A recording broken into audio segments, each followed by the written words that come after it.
정치타짜 미주동포들의 밑장 빼기. 안녕하세요. 미우새 청취자 여러분. 미쿡 정치농장 오늘 시작합니다. 오늘 이 자리에 함께하고 계신 분들 계신데요. 뉴저지의 냥이님, 그리고 노스캐롤라이나의 사자, 라이언님 함께하고 계십니다. 안녕하세요. 안녕하세요. 안녕하세요. 네, 반갑습니다. 오늘 저희가 이제 좀 미우새의 그 정치 코너에 조금 약간의 변화를 주기 위해서 미쿡 정치농장이라는 이런 좀 개명도 하고 아바타도 쓰고 이제 유튜브로도 여러분들을 만날 수 있게 되어서 정말 기쁘게 생각하는데요. 앞으로도 이제 많은 정치 이야기들과 좀 농장이라는 좀 다양한 목소리를 낸다, 뭐 이런 의미에서 우리 애청자 여러분들께 좋은 선별된 그런 소식들을 좀 전해드리고자 합니다. 우리 라이언님, 한국에서 돌아오셨는데 어떻게 여행은 잘 다녀오셨나요? 네, 여행 중에 또 여행을 하고 이곳저곳 또 다니고 바쁘게 보내고 왔습니다. 네, 예, 아무쪼록 요즘 같은 시대에는 이제 좀 다치지 않고 안전하게 다녀오는 것이 굉장히 중요한 것이 아닌가 이런 생각이 드네요. 우리나라에 지금 코로나 환자가 7만 명이 넘어갔습니다. 그래서 예전에 뭐 대선 할 때 많은 분들이 기억하실 것 같은데 그 윤석열 그 당시 후보 측에서 지금 뭐 문재인 정부 너무 이거 방역 잘했다고 자화자찬하고 앉았다. 이거 과학 방역이 돼야 되는데 과학 방역에서 뭐 과학이라고 눈꼽만치도 찾아볼 수가 없다. 뭐 이렇게 말하고 다녔었는데 뭐 지금 뭐 과학 방역은 고사하고 지금 뭐 좀 브리핑이라도 좀 제대로 해줬으면 좋겠어요. 지금 뭐 환자가 지금 7만 명씩 나오고 있는데 앞으로 좀 더 진짜 과학이 뭔지 자기가 입으로 말을 했지만 좀 보여줬으면 좋겠습니다. 저도 얼마 전에 한국 갔을 때 보니까 정말 국민들이 이제 정부를 못 믿는 그 정부를 믿고 있다가는 어떻게 될지 모르니까 그냥 알아서 마스크를 잘 쓰더라고요. 제가 그래서 느낀 게 과학 방역이라는 게 그냥 정부가 관여하지 않는 그냥 스스로 알아서 살아남는 방역이 과학 방역인 것 같아요. 과학 방역이 아니라 그냥 자연 뭐 자연 방역 뭐 이런 거 방식적 방치 방역? 맞아요. 방치 방역 그게 딱인 것 같네요. 아무쪼록 좀 방역 자기들이 굉장히 자신 있는 분야다 뭐 이렇게 뭐 말하고 다녔었는데 이렇게 공언도 했었고 했는데 좀 진짜 좀 잘 좀 해줬으면 좋겠어요. 이거는 사람의 건강과 이제 생명에 관련된 것이라 여야 뭐 이런 거 상관없이 좀 잘 해줬으면 좋겠습니다. 예, 그 전에 그 서울시장 박원순 시장 때하고 문재인 정부 때는 그런 걸 잘 몰랐죠. 잘 굴러가면은 잘 모르잖아요, 그거를. 그렇죠, 그렇죠. 음. 근데 이제 이 정부가 바뀌고 서울시장이 바뀌니까 이제 확 표가 나는 거죠. 지금 정부하고 지금 서울시장은 우선 사람의 그 안전과 뭐 건강과 목숨은 중요하게 생각을 할 텐데 개돼지 목숨은 신경도 안 쓰는 거죠. 그래서 음, 그런 거는 개나 줘버려. 그 안전 그냥 개나 줘버려. 그리고 자꾸 그 국민들을 호도하죠. 아무 문제 없다, 아무 문제 없다, 계속 호도하죠.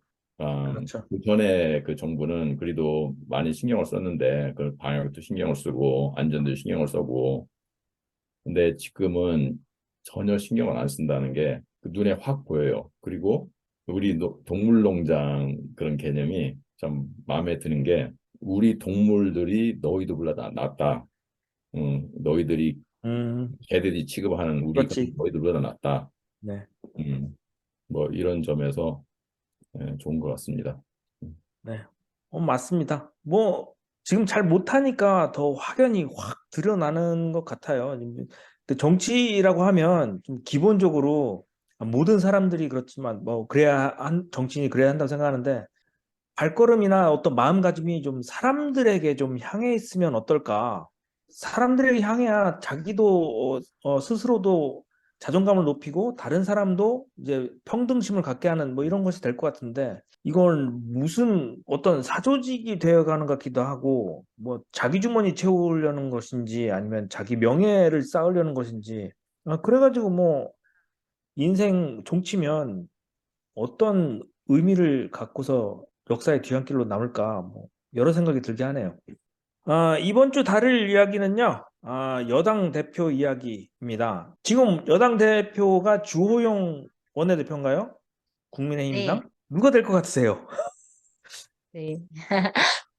지금 이 여당 당대표의 그 선거가 내년 2월인가 3월인가 있다고 하더라고요.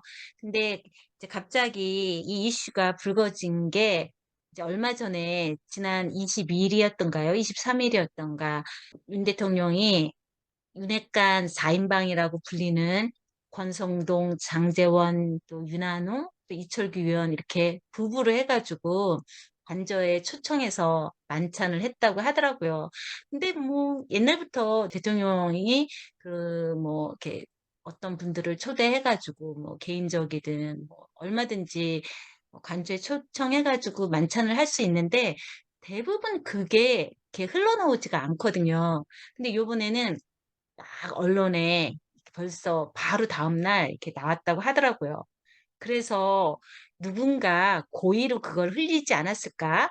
그리고 그 당대표 선거에 윤 대통령의 그런 의향을 전하기 위해서 일부러 그런 게 아닐까 이런 얘기를 또 하더라고요. 아니면 또 어떤 분들은 그중에 뭐 예를 들면 뭐 권성동 의원이 내가 이렇게 윤 대통령의 곡심이야. 난 아직도 이렇게 영향력이 있어. 이런 걸 알리고 싶어서 또 그랬다고 생각하시는 분들도 있고요. 그 윤핵관이라는 분, 그 4인방의 어떤 성향, 뭐, 아무래도 간신배에 가깝죠? 문제가 현재 많은 분들이죠. 예를 들면 이제 장제원 지금 의원 같은 경우는 약 뭐 아들 문제도 있고 해가지고 또 여러 가지 이슈에 지금 연루돼 있고 또 권성도 의원도 이제 원내 대표였다가 지금 이제 평당원으로 돌아간 상태인데 다시 이 친윤계의 구심점이 되고 싶어 한다고 얘기를 하더라고요. 그래서 일부러 그 권성동 의원이 흘렸을 그 가능성이 가장 높다. 일단 이 당대표의 그러면 역할이 그러니까 왜 이렇게 당대표를 그 윤 대통령이 자기가 원하는 사람으로 바꾸고 싶어 하는지 그거를 아는 게 가장 중요한데 뭐 음. 우리 다 알지만 결국 공천권이잖아요. 2024년 4월에 이제 총선이 있을 거고 그 총선에 누구를 공천할 것인가 그 공천권을 받게 되는 게 당대표이기 때문에 되도록이면 그 당대표를 자기가 원하는 사람으로 바꾸고 싶어 하는 거죠. 음. 윤석열 대통령이 자기는 당에 전혀 관여하지 않겠다고 전에 얘기했었는데 이분은 진짜로 말만 꺼내면 거짓말하고 기회만 있으면 자기가 얘기했던 뭐 공약이나 그런 것들 다 어기고 있어요. 그렇죠. 뭐 그런 거는 애초에 저는 뭐 기대를 저버린 지는 오랜데 지금 뭐 윤석열 대통령한테 공천을 받았다. 야, 너 나가. 뭐 한동훈 너 나가. 뭐 이렇게 해서 받았다고 하면 그 공천을 받은 사람이 될까요? 저는 그런 생각이 먼저 드네요. 이게 뭐 어느 지역으로 받냐 뭐 이런 것도 뭐 차이가 있긴 하겠지만 지금 윤석열 정부 지지도가 역대급으로 낮은 지지율이라 이걸 과연 사람들이 뭐 윤석열 대통령이 공천했어? 뭐 야, 이 사람 뽑아줘야지 뭐 이렇게 반응이 몇 명이나 나올까? 뭐 이런 생각도 드네요. 상식적인 정부, 그러니까 정상적인 정부 안에서는 그 당에 있는 사람들이 그렇게 당연히 생각해야 되는데 지금 윤석열 정부는 그냥 매일 기회만 되면 고발하고 잡아들이고 오늘 그 뉴스 보셨어요? 시민 언론 더 탐사 거기에 막 완전히 쳐들어가 가지고 그 문을 거의 부신 것처럼 해서 들어가고 모든 사람을 좀 공포스럽게 하고 그리고 잡아가려고 하는데 그 이유가 한동훈 그 법무장관이 본인이 생각할 때 스토킹을 당했다고 느낀다는 그 말로 세상에 어떻게 그렇게 할 수가 있어요? 그러니까 지금 음, 보면은 제가 볼 때는 뭐 아무리 국민의힘이 썩었어도 모든 국회의원들이 다 그렇게 비상식적인 생각을 하고 그러지는 않잖아요. 그래도 어느 정도 그냥 상식이 있고 그동안 정치를 해왔으니까 정치가 뭔지도 알고요. 근데 그런 사람들이면 우리가 생각했을 때 당연히 윤 대통령하고 거리를 두는 게 정상인데 지금처럼 윤 대통령하고 뭐 법무부 장관 한동훈하고 다 자기네들 입맛에 안 맞으면 다 고발하고 어떻게 해서든지 뒤닥해서 진짜 그 모든 그 국민들 다 잠재적 범죄자로 만드는 것처럼 그 사람들도 도대체 알 수가 없는 거잖아요. 전 그 생각이 나더라고요. 그 옛날에 그 대통령 후보 그 안철수하고 단일화하기 전에 안철수 의원이 했던 말이 생각이 났어요. 만약에라도 윤석열 후보를 뽑는다면 그 뭐 손가락을 아마 자르고 싶을 거라고 그 얘기 기억나시죠? 음, 그 얘기 했는데 그 나서 바로 단일화 해버렸잖아요. 그 도대체 우리 일반적인 상식으로 이해가 되나요?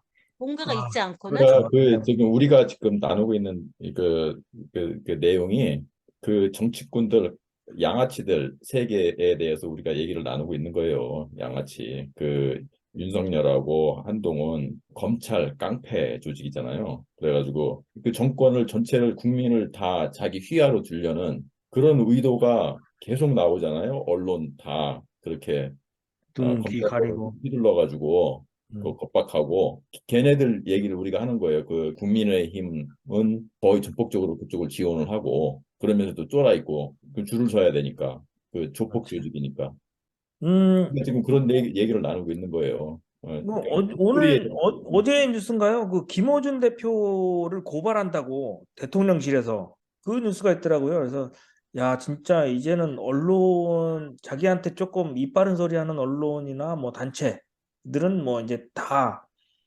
뭐 감사 들어가고 세무조사 들어가고 겁박하고 이제 뭐 고소 고발해가지고서 이제 입막음을 하려는 게 아닌가 뭐 이런 생각도 좀 들어서 야 이제는 진짜 독재의 시대로 가는 것인가 유신으로 향해 가는가 뭐 이런 생각도 들더라고요. 20세기 초에 1920년대부터 1930년대, 40년대까지 왔죠. 그 파슈 세력, 그 이탈리아, 독일 대표되는 그 파쇼, 일본이야 계속 그런 조직이 메이지 유신 때부터 계속 있었고 그런데 그 파쇼당 그러니까 나치 이런 것들이 민주주의를 통해서 선출된 권력이에요. 다 아시겠지만 네. 그런데 폭력을 이용해서 그 점점 독재로 나갔죠. 그죠? 음. 근데 뭐 지금 거의 100년이 지났는데 역사가 발전해가지고 뭐 그렇게 돌아갈 가능성은 낮긴 낮아도 어느 정도까지 그렇게 회귀할 가능성은 있다고 봐요. 우리가 그냥 그걸 방관하고 있으면. 글로 돌아가는 그런 시대로 돌아가는 것이 뻔히 보이기 때문에 뭐 언론을 가리고 뭐 자기한테 좀 뭐 안 좋은 얘기하는 사람들은 고소 고발하고 아 사실 지금 월드컵 요전에는 저 지금 정부에서 그 문재인 대통령 공격을 많이 했죠. 이제 일종의 관심 돌리기라고 생각을 하는데 이재명 대표와 이제 문재인 전 대통령을 향해서 야 이거 서해안 이거 간첩 그 공무원 이거 저 올라간 것은 이거 간첩 사건이다 뭐 이런 식으로 서훈 전 장관인가요? 네, 네. 전 국정원장 또, 구속됐죠. 예, 그래서 네, 문재인 대통령이 참, 야 이거 니네 이렇게 자꾸 하면 이거 선 넘는 거다. 자꾸 그러지 마라. 모든 책임은 내가 지고 간다. 저는 그 얘기 들었을 때 굉장히 멋있다고 생각을 했어요. 저기 문 대통령이 말씀하신 것처럼요. 도대체 팩트가 바뀐 게 하나도 없는데 음, 똑같은 팩트 그리고 국정원에서 또 미군도 그랬죠. 그리고 또 국방부에서 올라온 모든 정보들이 분명히 월북이라고 얘기를 했는데 이제 와서 그거를 해석을 자기네들이 엉뚱하게 하고 그냥 엉뚱하게 한 정도가 아니라 자기네가 엉뚱하게 한 그 말을 맞다고 하기 위해서 막 증거까지 조작하고 막 그랬잖아요. 그래서 제가 구명조끼도 그렇고. 그 깡패 조직, 깡패 정부, 양아치 정부, 바로 그게 양아치와 깡패가 하는 짓이죠. 억지. 그거를 이렇게 하도록 우리가 계속 왜 저는 너무 답답해요, 진짜. 왜 한국은 그거를 듣고 알면서도 가만히 그냥 놔둘 수밖에 없는 건가? 지금 요번에 지금 당대표도 저기 당대표 선출 룰을 지금 현재 그 당원과 국민 7대 3이래요. 근데 그거를 아무래도 저기 윤 대통령이 지지하는 사람이 누구가 될지는 정확하게 모르겠지만 그 사람이 그 현재 그 후보 중에서 그나마 조금 가장 인기 있는 뭐 유승민 의원 또 뭐 안철수 의원 그 사람보다 낮으니까 이 비율을 9대 1로 바꿀까 뭐 그런 얘기를 한대잖아요. 도대체 안 되면 지금 그 공수처법도 그 어렵게 진짜 너덜너덜하게 만들어 놓은 그 법을 그래도 만들어서 어떻게 시행하려고 했더니 대통령 시행령으로 해서 그런 것도 다 제대로 워킹 못하게끔 만들고 있는 게 이 정부잖아요. 그렇죠. 정말 말도 안 되는 것 같아요. 근데 이 말도 안 되는 걸 이 언론이 맨날 그냥 거짓된 정보만 알려주고 그냥 정말 그 핵심적이고 중요한 거는 아예 안 알려주고 그러니까 국민들이 그냥 실감을 못하니까 뭔가가 이상하다라고 생각하지만 내 삶에 그냥 별로 상관이 없으니까 그냥 관심을 안 두게끔 이렇게 만드니까 그러는 사람들도 많은 것 같아요. 제가 볼 때는 그 뉴스라는 것이 그 뭐 지금 뭐 지상파 3사가 있지만 그런 데에서 보내주는 뉴스를 그냥 그 사람들이 말하는 것만 딱 들으면 마지막에 그 조금 찝찝한 느낌 같은 것들이 남아요. 그러니까 뉘앙스라 그러죠. 뭐 태도라 그러나 그런 것들이 이거는 국민들이 좀 잘못한 건가? 뭐 이런 의문이 슬쩍슬쩍 들게끔 예를 들면 제가 뭐 지난주에 한번 언급을 드렸었지만 노조 파업했다 하면 야 이거 하루 2,500억 원 손해 이런 거 누구 때문에 손해냐? 노조 때문에 손해다 뭐 이런 뉘앙스가 그런 느낌이 굉장히 많이 들거든요. 항상 그 말과 기사 선택과 그 단어 선택 이런 거를 그렇게 항상 하죠. 그런 예, 느낌이 네, 들도록. 프레임 만드는 항상, 거죠. 야, 항상 호도해줘. 항상 호도. 예. 그래서 우리 국민 여러분들도 이제 애청자분들도 저희 소식도 들으시면서 야 얘가 진짜 바른 말을 하는 것인가? 그 앞뒤 좌우 뭐 이런 것들을 다 이제 이해관계를 따져보시고 스스로 이제 판단을 하시는 게 가장 현명하고 뭐 알아보시고 또 내가 이런 부분을 잘 모르는데 이거 내가 더 알아보고 이렇게 해야지 자기의 그런 정보가 됩니다. 그러니까 저희 이야기만 들을 것도 아니고 호도하는 언론도 한번 들어보시고 야 이거 이 사람들 말은 굉장히 정짜 아나운서들 막 말하는 연습해가지고서 참 그럴싸하게 하는데 그 뉴스를 듣고 어떤 느낌이 남는지 이게 말하는 핵심은 무엇인지 뭐 이런 것들 핵심을 어떻게 비켜가는지 이런 것들을 좀 판단하셔야 스스로의 정보가 된다고 생각을 합니다. 요번에 윤석열 찍은 그 가까운 사람 두 사람을 만났거든요. 한국에서. 네네. 그래서 왜 윤석열을 찍었는지 좀 이해하게 됐어요. 왜요? 그 친구들은 양심적이고 열심히 사는 그런 시민들이에요. 지배 계급 쪽도 아니고 열심히 사는. 음, 그런데 이해를 하게 된 게 뭐냐면 한 친구는 굉장히 부지런해요. 굉장히 앓더라고. 그래가지고 상당히 고위직에 올라갔어요. 그 친구한테는 한 시간도 그러니까 낭비할 수가 없어. 음. 자기 개발, 자기 발전, 자기 승진 그런 데 써야 돼. 음, 근데 이 우리 공동체를 위한 이를테면 선거 누구한테 투표를 해야지 우리나라가 더 잘 될까? 뭐 이런 거는 자기 이익과 관련이 있긴 하지만 한 시간을 뭐 그런 데 공부하는 거하고 아니면 자기 개발하는 데 쓴다. 이걸 비교해 보면 한 100대 1, 1000대 1 자기 일에 몰두하는 게 훨씬 더 효과적일 거예요. 이 그렇겠죠. 공동체의 그런 걸 공부를 해가지고는 선거 결과가 누가 될지 자기 표 하나 행사한다고 해가지고 얼만큼 달라질지 모르겠고, 그 달라진다고 해도 그 효과가 나한테 얼마나 올지는 참 미미하죠. 자기가 뭐 열심히 예를 들어서 뭐 고시 수험생이라면은 고시 좀 열심히 해가지고 고시 패스하는 게 훨씬 더 자기 이익에 부합이 되지. 그러지 음, 않겠어요? 어. 그렇죠. 그럼 그래서 다른 한 분은 무슨 뭐 어떤 연유로 열심히 사는데 그 사람이 굉장히 효과적으로 사는 거예요. 공동체 이쪽으로 신경을 쓰다 보면 이게 효과적이지 못하는 거야. 그렇죠. 아무래도 응, 응. 그래서 좀 이해가 가. 물론 할 말은 있지만 이해가 가. 또 한 친구는 남는 시간을 항상 술을 먹어. 그러니까 밥벌이 하는 남은 시간에 술을 먹어. 음, 뭐술 먹는 사람 있고, 골프 치는 사람 있고, 뭐 쇼핑하는 사람 있고, 뭐 영화 보는 사람 있고, 뭐 데이트하는 사람 있고, 여러 가지 그 그렇죠. 그렇죠. 여러 가지. 자기 즐거움을 위해서 음, 시간을 쓰잖아요. 근데 이 공동체를 위한 이런 거 좀 복잡하잖아요. 이 정치라는 게 복잡하고 사회라는 게 복잡해. 머리가 아파. 이런 데 쓰는 게 그 사람들한테 재미가 없는 거예요. 음, 근데 이쪽을 정확하게 파악하려면 시간을 투자를 해야 하잖아. 그럼요. 기자를 잘 읽고 생각도 많이 해야 되고 또 책도 읽어야지 좀 깊은 이해가 가고. 근데 그런 게 재미없어요. 그런데 이 사람들이 다 똑같이 시험을 봐. 투표라는 시험을. 근데 자기가 써낸 답에 대한 결과는 자기가 받는 게 아니야. 반 전체가 받는 거지. 그렇죠. 개인적으로 시험 결과나 그 삶의 결과가 개인적으로 오진 않잖아요. 그게 다 도매금으로 넘어가지. 그렇죠. 그러니까 이 사람들은 자기 삶 살기에 바쁜 거예요. 쉽게 얘기해서 자기 즐기고 자기 개발하고. 근데 이거를 딱히 비난하기가 어렵더라고. 왜냐면 그 사람들은 이 공동체 이런 거에 대해서 재미도 별로 없고 거기에 대한 투자 효과도 별로 못 느끼니까. 두 분도 이해 좀 가시나요? 전 이해 안 갑니다. 제가 이제 또 마찬가지로 제가 아는 사람들 중에서 뭐 친척이라든가 아니면 친구들 중에서도 마찬가지로 하여튼 2번을 찍은 분들이 있으세요.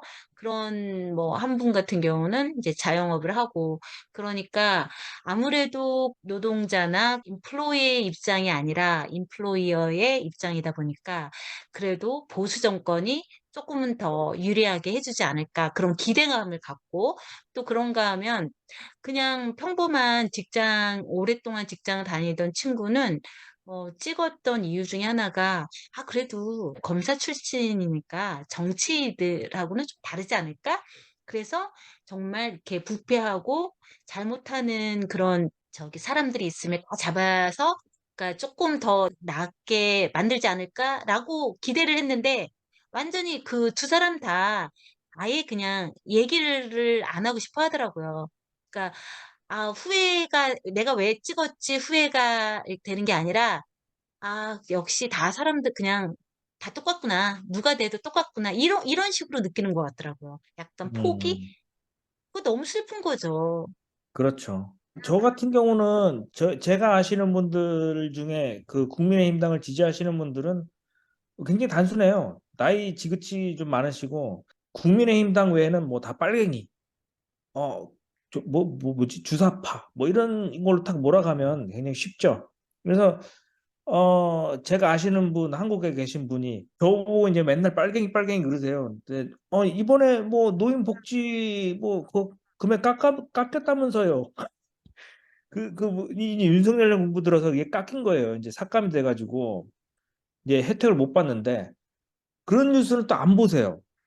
그러니까 자기가 보고 싶어 하는 것만 보고 이거 그 외의 사람들은 다 빨갱이 주사파 뭐 이렇게 받아들이시는 분들이 좀 계신 것 같아요. 그래서 이게 좀 이분들하고는 대화가 안 돼요. 그래서 그냥 저 그냥 빨갱이입니다. 뭐 이렇게 말씀드리는 게 그냥 훨씬 더 편하고 그 결론을 빨갱이가 예를 네. 들면요. 그러니까 만약에라도 좀 이렇게 진보적인 생각을 갖고 있고, 우리가 흔히 말하는 그 좌파라는 게 좀 진보적이고, 조금 더 세상에 많은 사람들과 경제적이든 뭐 모든 것을 같이 나누고, 그런 게 이제 저는 좌파라고 생각을 하는데, 그거를 빨갱이로 모른다면, 그러니까 거기서 말한 이 빨갱이가 북한을 말하는 거잖아요. 그러니까 예를 들어 저 같은 경우는 북한을 좋아하지도 않고 관심도 없고 예를 들면 북한처럼 살고 싶냐?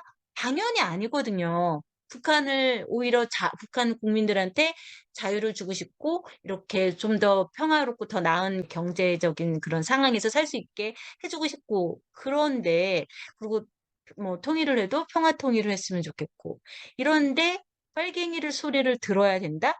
저는 빨갱이 소리는 사실은 윤석열 대통령이 들어야 되는 거 아니에요? 지금 완벽하게 북한의 그 김정은하고 똑같이 하고 있잖아요. 자기 마음대로 독재, 내 마음에 안 들어 다 잡아들여. 그리고 음, 내가 이 얘기했어도 아니야, 나 그렇게 얘기 안 했어. 그러면은 진실이 뭐든 간에 다 내가 말한 대로 들어. 이러고 있잖아요. 네. 한국은 뭐 똑같은데. 예, 아무튼 제가 볼 때는 그분들은 그 빨갱이라는 단어가 그냥 나쁜 놈 뭐 이런 거지 뭐 정확한 의미도 잘 모르시고 그냥 일단 사용하시는 것 같고요. 뭐 오늘은 요만큼 해서 이제 좀 어느 정도 이야기를 좀 줄여야 될 것 같습니다. 원래 주제 그래도 조금만 더 얘기를 해봐야 되지 않겠어요? 그렇죠. 유승민 의원이 그래도 조금씩 그 더 방송에 나오고 그 윤석열 대통령 그리고 이 정부에 대해서 비판적으로 계속 얘기를 하고 있더라고요. 그나마 조금 정상적인 생각을 하고 있는 것처럼 느껴지는데 그분이 진짜로 후보로 나올지 아니면 나온다고 해서 될지 그건 잘 모르겠어요. 그리고 한동훈 법무장관까지 세상에 후보로 생각하고 있다는데 말이 돼요? 어떻게, 정치를 한 번도 안 해본 그 법무장관이 무슨 당대표를 해요? 정치인이 되겠다는 건지. 정말 음, 말도 안 되는 것 뭐 같아요. 말은 되죠. 뭐 윤석열 검찰총 출신인데도 대통령 하는 거 보면 뭐 말은 뭐 보거지로라도 되기는 하는 것 같습니다. 국민의힘당 총선이 이제 뭐 얼마 남지 않았는데 당대표 뽑고 하는 것이 이제 누가 윤석열 대통령의 공천을 받을지 국민 여러분들 다 관심 갖고 왜냐면 우리나라를 대표하는 여당 거대 여당 야당 이렇게 두 당이 있지 않습니까? 그래서 그 조직들이 어떻게 돌아가는지 우리 국민 여러분들이 잘 두눈 부릅뜨고 보셔야 됩니다. 뭐 그리고 저희도 이제 뭐 보고 잘못되는 것은 잘못됐다. 잘하는 것은 잘하는 것 같다. 잘하는 것에 뭐 둔감하긴 하지만 말씀을 드리도록 하겠습니다. 뭐 불보듯이 뻔하잖아요. 조폭 2인자가 되겠죠. 뭐 아니 뻔하잖아요. 뭐 뻔하기는 조폭으로, 한데 조폭으로 지금 점점 강화되고 조폭이 강화되고 있는데 그렇긴 그렇죠. 근데 그렇게 조폭 2인자를 우리 국민들이 뭐 국민을 할까? 국민을 개돼지로 보는 그 일당들이 뭐 국민들이 중요하겠어요? 뭐 저도 그런 그 말씀에는 동감을 합니다. 뭐 국민들이 무슨 안중에나 들어오긴 할까요? 음. 이태원 참사가 이제 2달 되어 가는데 서울 도심 한복판에서 158명의 안타까운 목숨을 잃었습니다. 한 달 반. 우리나라에서 뭐 전쟁이 난 것이 아니고 뭐 어디 뭐 땅이 꺼진 것도 아니고 건물이 무너진 것도 아닌데 158명이라는 사람들이 명을 달리했는데요. 이렇게 인재임에도 불구하고 아무도 책임지는 사람이 없다는 게 참 가슴이 아프게 생각합니다. 아무도 책임지려 하지 않는 이런 정부를 보면서 굉장히 씁쓸하다고 다시금 느끼는데요. 분노가 막 차오르잖아요. 분노가. 그렇죠. 예. 어, 주범은 명확하잖아요. 주범은. 그렇죠. 음. 뭐 저희 방송 들으시면서 야 그거 헐로윈 데이 때 그거 미쳐 나가 거기서 놀아난 사람들이 잘못이 이렇게 생각하시는 분들은 여러분들의 아들이 여러분들의 딸이 거기 가서 그런 참사를 당했다고 생각해 보시면 더 훨씬 더 감정적으로 이해가 빠르시리라고 생각을 합니다. 오늘 주제는 뭐 다음 여당의 대표는 누가 될까였는데 우리 냥이님께서 윤핵관 이 네 명이 굉장히 가능성이 높다, 될 가능성이 높다. 그리고 한동훈도 이게 거론되고 있기에 참 이게 난해하다. 뭐 이런 말씀 주셨습니다. 다음 시간에도요, 우리 미쿡 정치농장 알찬 소식으로 찾아뵙겠습니다. 저는 너구리였습니다. 고맙습니다. 네, 수고하셨습니다. 네, 안녕히 계세요.